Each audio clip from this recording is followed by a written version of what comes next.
I was in Paris working for Jacques Cousteau that you mentioned in 1977, and I was walking at lunchtime and I picked up the newspaper, the International Herald Tribune, and I just looked, and the headline was Elvis, dead at 42 at Graceland, and I got chills. I still do. That's Andrew Solt, sitting down at Elvis Week 2026 decades later, and the chills are still there. Solt says he learned of Elvis's death from a newspaper while working in Paris on a film job with Jacques Cousteau in August of 1977. 4 words in the International Herald Tribune, and a feeling he says has never fully gone away. What Solt didn't know standing on that Paris sidewalk was that within a few years, he'd be the person handed the job of explaining Elvis Presley's entire life to a public that had never really seen it. Not through a magazine, not through a book. Through unreleased film, home movies, performance footage nobody had been allowed near. The film would become This Is Elvis, and by 1981, it would be the closest thing the world had to Elvis Presley telling his own story. But before any of that could happen, a young filmmaker with no real access to Elvis's world had to survive 3 separate gatekeepers, each capable of stopping the project. And the first was Colonel Tom Parker. Colonel Parker came into our lives, and Jerry Schilling made the introduction, and Jerry and I met in 1972 when we worked on Elvis on Tour. And I had never seen the Elvis footage, at the point you just made about you couldn't get access to the stuff, so there was a limited amount of Elvis, and, you know, he was such a huge star. That's the introduction that started everything. And notice how small it sounds. Not a pitch meeting, not a deal, just a name, passed along by a man named Jerry Schilling, who'd already been inside Elvis's world for years. Solt and Schilling had actually met back in 1972, working together on the concert documentary Elvis on Tour. Solt says he hadn't even seen Elvis's own performance footage himself at that point. The same starved for material feeling that would define his whole career was already true for him personally, years before. This Is Elvis existed as an idea. By his own account, he'd loved Elvis's music since he was old enough to walk. Now, through Schilling, that fandom had a door in front of it. The only problem was the man standing on the other side of that door. Colonel was a fascinating figure. He was controversial, as we all know, but he took a liking to us.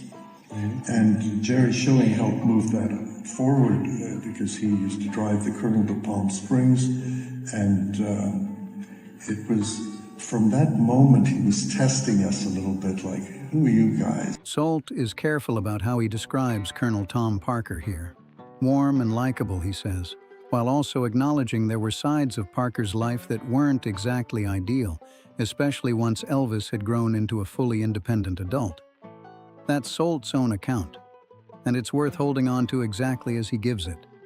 Not a verdict on Parker, just one filmmaker's read on a notoriously guarded man who was, quite literally, testing him. "Who are you guys?" wasn't a rhetorical question. Parker controlled the approval and access Solt and Malcolm Leo needed before the project could really move forward. If Parker's reputation as the difficult gatekeeper of Elvis's legacy sounds familiar, it's because he answered his own critics directly, on camera, years later. There's a full Retro Secrets video where Parker responds to the charges against him in his own words, linked in the description if you want the fuller picture of who was testing Solt and Leo that day. Parker eventually came around, but getting past the Colonel only solved one problem. The next person Solt needed on his side didn't understand Elvis at all, and didn't especially want to. David said, I'm a Sinatra guy. I just don't get it. You know, I mean, really. I don't understand the Beatles either. And then we eventually did Imagine John Lennon. Yeah. So he said, I don't understand this stuff as much. So David got behind it because of his wife, Gloria. David Wolper was, by the time Solt crossed his path, one of the most successful documentary producers in America, a man credited with roughly 700 films across his career, everything from the space race to World War II history. He had the industry wait to actually get This Is Elvis made. What he didn't have was any particular feeling for Elvis Presley. He was a Sinatra guy. Didn't get the Beatles either, by his own admission. Right up until, ironically, he ended up making a documentary about John Lennon a few years later. So the project that would define a huge piece of Solt's career and give the world its first real look inside Elvis's unreleased footage very nearly didn't happen because the one man with the power to greenlight it simply wasn't a fan. It happened anyway because his wife was. Gloria Wolper loved Elvis. She'd met him. She had a circle of friends who were, in Solt's words, super Elvis fans. And she told her husband, in no uncertain terms, that this was worth taking seriously. David listened, and months later, when the film was finished and the credits were being finalized, that decision came back around in a way nobody expected. He said, she's never been on any film. Why would that happen? I said, because she made this thing happen. And he said, you're right, leave it. Gloria Wolper wasn't there as one of the filmmakers. Yet her name ended up in the credits anyway, because, by Solt's account, her encouragement helped get David Wolper behind the project. David Wolper checked every detail of that credit list personally, and once Solt explained why she was there, he didn't argue. That's Wolper on board. That's Parker on board. Which should have meant the hardest part was over. Instead, it meant Solt was about to find out that having the Colonel's blessing didn't guarantee anything at all. Colonel Parker took us into MGM, and I thought it was a slam dunk. Colonel Parker, MGM, 29 Elvis movies. You know, this is hopefully going to happen. You know, this opportunity is so exciting. And they passed. And I was away on holiday with my wife, and we were abroad. I get a telex in those days, and it said, MGM has passed. Think about how that should have gone. Colonel Tom Parker, the man who'd negotiated Elvis's entire film career, personally walks two young filmmakers into MGM to ask for access to the Elvis footage the studio controlled. Not a stranger cold-calling a studio. The Colonel himself vouching for them. Solt calls it a slam dunk, and on paper it's hard to argue with him. MGM said no anyway. And Solt didn't even get the news in a phone call or a meeting. He was traveling abroad with his wife, and it arrived as a telex, the fax-era shorthand for "don't get your hopes up," reading simply, MGM has passed. Without those movies, the project wasn't just weaker. According to David Wolper, it didn't exist at all. David Wolper said, if we don't get the MGM movies, there's no movie. Because you need to have all the movies, and we really needed Elvis on tour. And Elvis, that's the way it is. It's worth pausing on exactly what was at stake in that MGM vault, because it wasn't just footage. It was some of the richest performance material Elvis ever put on film. Elvis on tour and Elvis, That's the Way It Is, were the closest thing to seeing him live that most fans would ever get. Viva Las Vegas was there too.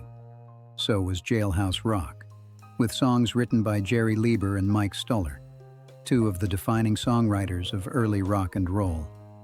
Losing access to all of it meant losing the evidence. A film about Elvis Presley without Elvis Presley actually performing. So the job of somehow reversing MGM's decision landed on Solt, and it landed in the office of a man who ran Warner Brothers. So I was kind of sent to talk to a gentleman named Frank Wells, who was in charge of Warner Brothers. And he sat me down and he said, you have to get somehow that we can use everything from MGM to make the film. And it was a little odd that I had to kind of figure out how to handle this. I was deep in the water. And fortunately, in the end, they decided to cooperate fully with Warner Brothers. Solt describes it almost casually, sent to talk to, but sit with what that meeting actually was. A young producer, no leverage of his own, walking into the office of one of the most powerful men in the studio system and being told, in effect, figure this out. He doesn't spell out exactly what changed MGM's mind. What he does say is that it worked, and that Frank Wells's intervention is the reason This Is Elvis exists with the footage it needed. 3 separate gatekeepers, 3 separate near misses, the colonel who tested them, the studio head who didn't care about Elvis, the vault that said no, and then said yes, and Solt still hadn't shot a single frame of new material. That part of the job, actually building a film out of a man's entire childhood, when almost none of it had ever been filmed, turned out to be its own kind of impossible.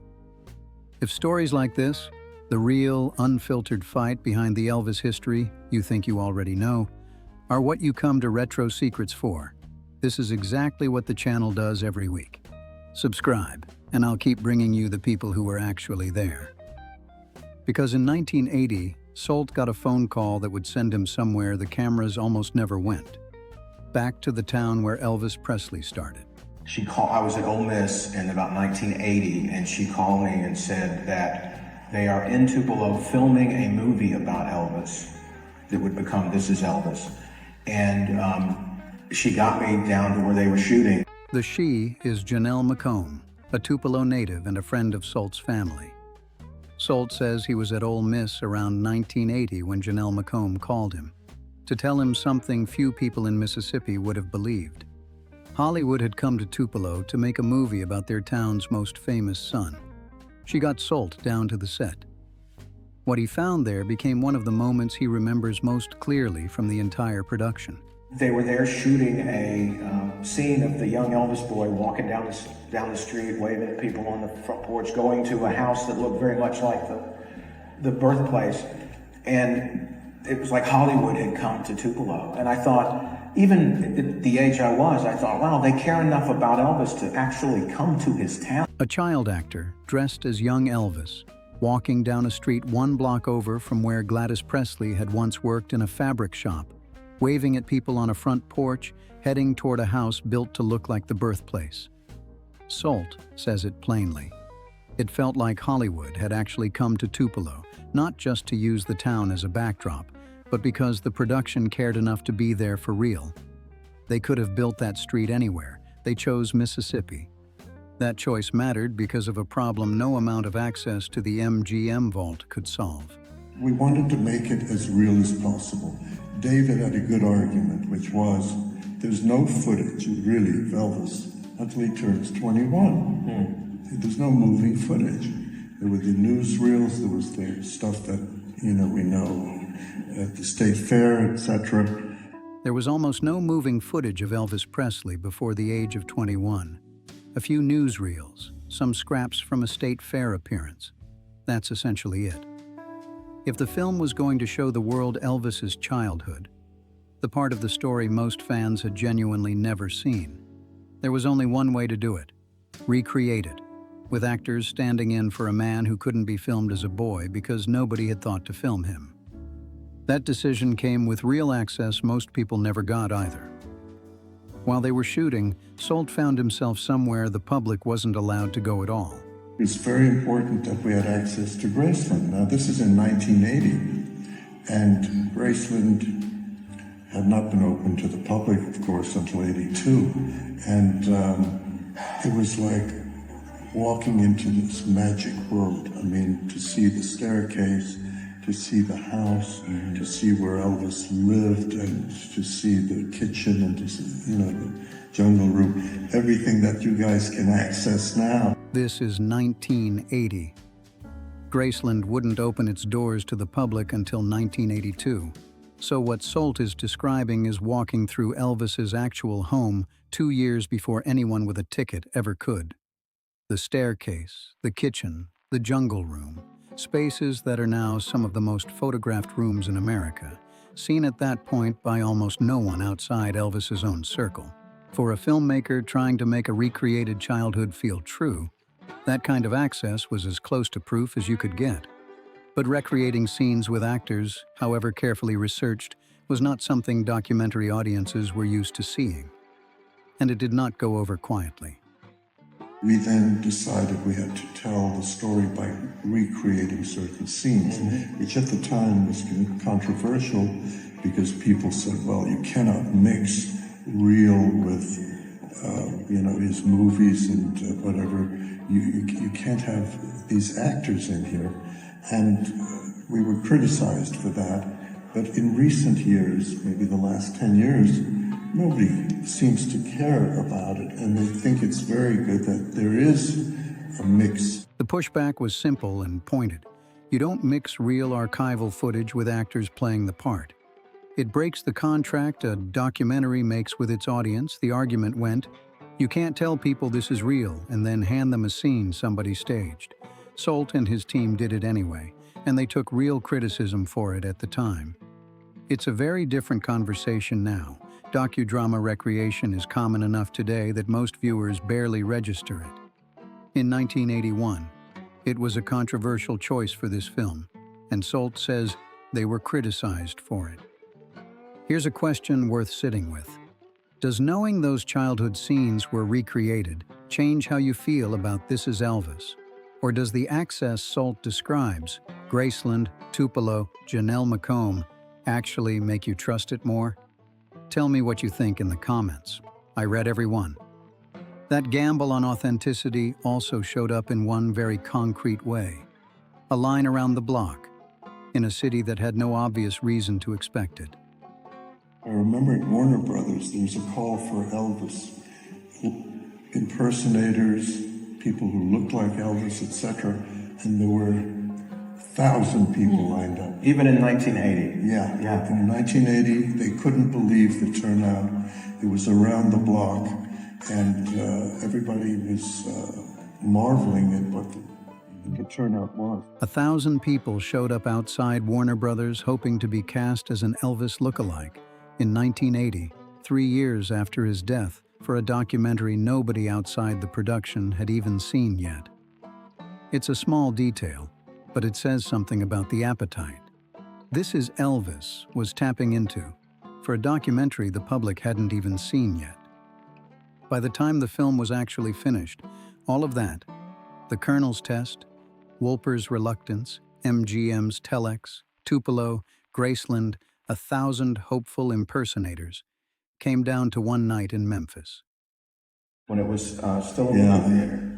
Yeah. And Memphis was smaller a bit, and it was just fantastic to work with the guys, and Joe Esposito, of course, and Jerry Schilling, and meeting so many people, and it was a very, unreal experience to see the fans at the gates and everything. This Is Elvis premiered at the Memphian, at the time still a working movie theater, with Joe Esposito and Jerry Schilling, two men who had actually been part of Elvis's daily life, standing there alongside Solt. He calls seeing the fans gathered at the gates an unreal experience, and it's worth remembering why. This was the payoff of years spent convincing exactly the wrong people to say yes. The Colonel, David Wolper, MGM. None of it was guaranteed right up until that night. And one final part of that production story reaches back to before the premiere. The archive search that brought Solt face-to-face with the news coverage he had missed while he was in Paris. We went to all the archives, and of course CBS, ABC, NBC News and all that. And then I got to experience what I had missed when I was away. That, it shook the world, it shook America, it shook every aspect of the music business. And billions of records were sold immediately, and then the world was like, I couldn't believe that he had passed. In 1977, Andrew Solt learned that Elvis Presley had died from 4 words in a foreign newspaper, thousands of miles from home, with no way to actually see what was happening in America. By his own account, he wished, in that moment, that he could simply be back there to witness it. Years later, building This Is Elvis, he finally got the closest thing to that wish anyone could offer him. Sitting in the CBS, ABC, and NBC archives, watching, footage by footage, Exactly what the rest of the country had lived through while he was overseas. Not the moment itself, nobody gets that back, but the full scale of it, in a way a single headline in Paris could never have shown him. That's the film Andrew Solt ended up making. Not just Elvis Presley's story. In a way, his own, the story of a fan who learned the news from a newspaper in Paris, then years later helped assemble the footage that showed audiences the scale of what he had missed. If you want more Elvis history told by the people who were actually there, subscribe to Retro Secrets, and I'll see you in the next one.